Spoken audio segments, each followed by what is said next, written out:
Ito, tsaka ito. So, magkaiba silang parang mas Saan ba natin gawin? Dito o ano? Ito brother, ito muna ayusin natin. Ito, parang hindi siya dumidiretso. Hindi dumidiretso ang ano. Parang may bumabara. Makati tayo. Nasa na sa bago natin gawin yan. Follow nyo muna ako. May ganun din. Sa mga hindi pala nakakilala sa atin na on Kulsoy mechanic tayo na sa nice magpa-home service dyan. PM nyo na lang ako, kaya comment na lang kayo dyan sa mga videos natin. Check nyo muna yung mga videos natin kung ano-ano yung mga ginagawa natin bago kayo mag-PM sa akin. So tara, gawin na natin. ayoko Ito pala to. sira, pagawa mo na lang. Hindi ko na lang sa kanya.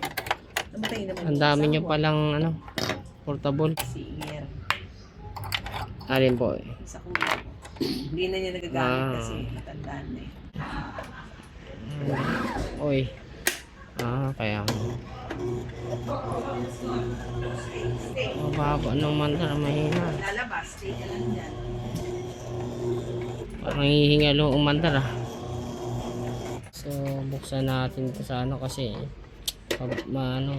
matigas. Na agad. Ayan, dito natin pagbaklasin natin to. Pag mga portable talaga, kailangan mo talagang baklasin. Kaya mas mahirap pa to gawin kaysa mga industrial eh. Marami ring mekaniko na umayaw dito. Ayan. Tanggal na. Ayan, paglalangisan natin, kinalawang na rin. Dumi na rin. Pag mga ganyan, luwag, konting luwag lang. Ayan, pati ito. Pati ito. Pati dito. Lagyan na natin ng langis. Ilalak na yung dili, diba?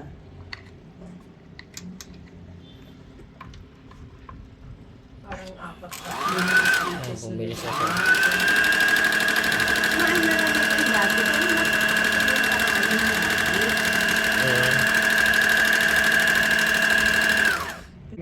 Bumilis na siya, bumilis na.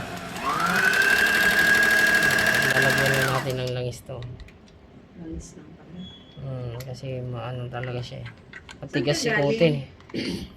Kapit na natin siya. Langisan lang natin yung babin dito sa gilid. Saka natin patakbuhin ng patakbuhin. Para lumambot siya. Mabitaw. Ayan. Ayan, lagyan na natin siya ng sinulit. Patayin na natin siya. Dumahin naman na siya.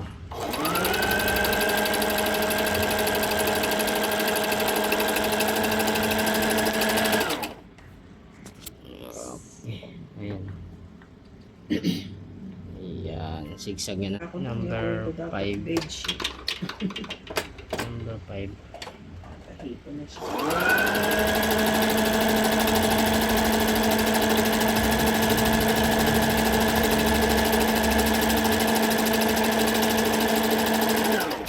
Okay. Nice. All goods. Okay. Ingat eh, subukan niya te. Bubuhol. Siyang gumamit eh. Ginagamit. Nakalimutan ko na kung paano ito. Ayan. Subok ko. Ito na yung kasigsag. Okay, sigsag yan. Nice. Okay. Nice. Ay, stretch mo. Pag nagpalit ka ng stitches niyan, kailangan nakataas ang karayom. Para hindi maputol na. Kasi minsan ngingiwi kasi ang karayom. Number 4. Yan, number 4. Subukan nyo. For straight so parang tatangan mo sa gilid. Hindi yan. Sa gilid siya. Pag sa gilid, ilagay mo sa number 3. Lipat. Aangat mo muna yung karayom. Tapos lipat sa number 3. Yan. Dapat sa gitna. Bilis kasi yan. Pinakamabilis na number 3.